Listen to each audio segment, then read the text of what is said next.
Elle a marqué l'univers de la K-pop, elle marquera l'industrie par sa carrière d'actrice. Bienvenue dans le portrait de Kim Se-jong. Née le 28 août 1996 à Gimje, dans la région de Jeolla du Nord en Corée du Sud, Kim Se-jong est une actrice et chanteuse sud-coréenne de génie. Elle grandit à Anyang, dans le Gyeonggi, après que sa mère ait dû déménager avec sa tante lors de son divorce. Étant très pauvre, à cette période, elle se sentait mal pour sa mère et lui a demandé d'attendre le jour où elle pourrait subvenir aux besoins de sa famille. Se-jong, qui rêve de faire de la musique, son métier, est âgée de 16 ans en 2012, tente sa chance dans le concours K-pop Star 2 où elle attire l'attention de Yang Yeon-suk, le PDG d'une des plus grandes agences de l'industrie en Corée du Sud, YG, et c'est aussi celui qui l'a créée. Pour Se-jong, ça ne se passe pas bien lors de l'émission. Elle est éliminée lors des auditions, mais Yang Yeon-suk la sauve en lui faisant chanter une reprise de I Need a Girl de Taeyong avec Jo Yoo-min. Les deux sont mis en groupe avec Nicole Curry et Lee Soo-kyung pour la dernière manche du casting, mais Kim Se-jong est éliminée à cette étape. Malgré le fait que Se-jong n'ait pas été sélectionnée, elle ne lâche rien, passe ses auditions chez Jellyfish Entertainment en 2015 auprès de 3000 autres jeunes filles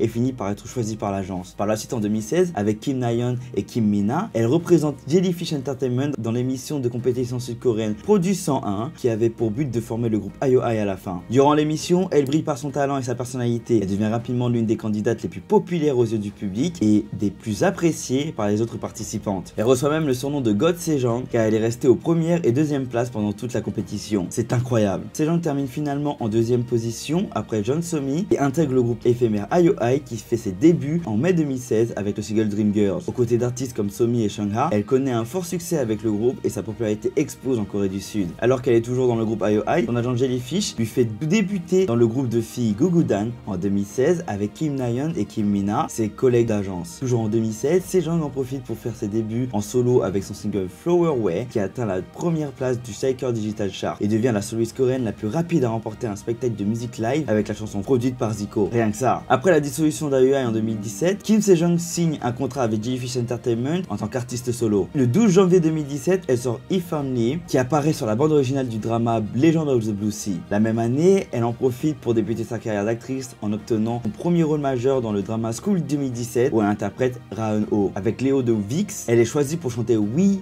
the Reds, l'hymne officiel de l'équipe de Corée du Sud de football lors de la Coupe du Monde 2018. En septembre de la même année, elle sort Lover pour la bande originale de Mr. Sunshine. Les nombreux projets musicaux auxquels elle participe démontrent sa puissante voix et son habilité à émouvoir les auditeurs. En 2019, Kim Se-jong obtient son second rôle majeur dans le drama I Wanna Hear Your Song, celui d'une joueuse de timbal, un instrument à percussion qui a perdu la mémoire à la suite d'un événement tragique. Sa performance d'actrice a été saluée pour sa sincérité et son naturel. Puis elle sort son premier EP Plant ainsi que la chanson All of My Days pour la bande originale du K-drama Crash Landing on You et What My Heart Says au Record of Youth. En août 2020, elle sort son single Whale qui est très bien accueilli par les fans. Mais le plus impressionnant avec elle, c'est qu'elle en profite pour faire ses débuts dans la comédie musicale, avec le rôle principal dans Return the Promise of the Day, une comédie musicale qui s'intéresse sur l'enterrement des soldats sud-coréens lors de la guerre de Corée qui se sont sacrifiés pour leur pays. Se-jong impressionne le public pour sa première scène dans le domaine. En juillet 2020, elle est annoncée comme ayant été choisie pour rejoindre le casting du drama de Netflix Demon Catcher et participe également à la bande originale avec la chanson Meet Again. Ses talents d'actrice impressionnent le monde entier avec ce K-drama et permet à Se-jong d'augmenter sa fanbase. Kim Se-jong est également apparue dans diverses émissions de variété montrant son côté enjoué et charmant. Elle est connue pour sa personnalité positive et son talent dans divers domaines artistiques. Kim Se-jong est appréciée non seulement pour ses compétences musicales exceptionnelles, mais aussi pour sa beauté naturelle et son attitude terre à terre. Elle a gagné de nombreux fans grâce à son talent polyvalent et à sa personnalité chaleureuse. En 2022 et 2023, Se-jong en profite pour revenir sur petit écran avec cette fois-ci 3 rôles majeurs dans un célèbre drama Business Proposal aux côtés du très bon acteur Han Yo-sop. Elle enchaîne avec le K-drama Today's Webtoon et la saison 2 qui était très attendue de Demon Catcher sur Netflix. En 2023, Se-jong sort son single et MV Top or Cliff qui est à la fois un bijou pour sa voix mélodieuse mais également une belle prestation de son acting dans le MV. Elle en profite même pour faire son tout premier concert tour. Le moment, Kim Se-jong est une artiste talentueuse et polyvalente de la scène sud-coréenne ayant débuté avec succès dans la K-pop, la télévision et le cinéma. Elle continue de charmer le public avec sa voix puissante et son charisme sur scène.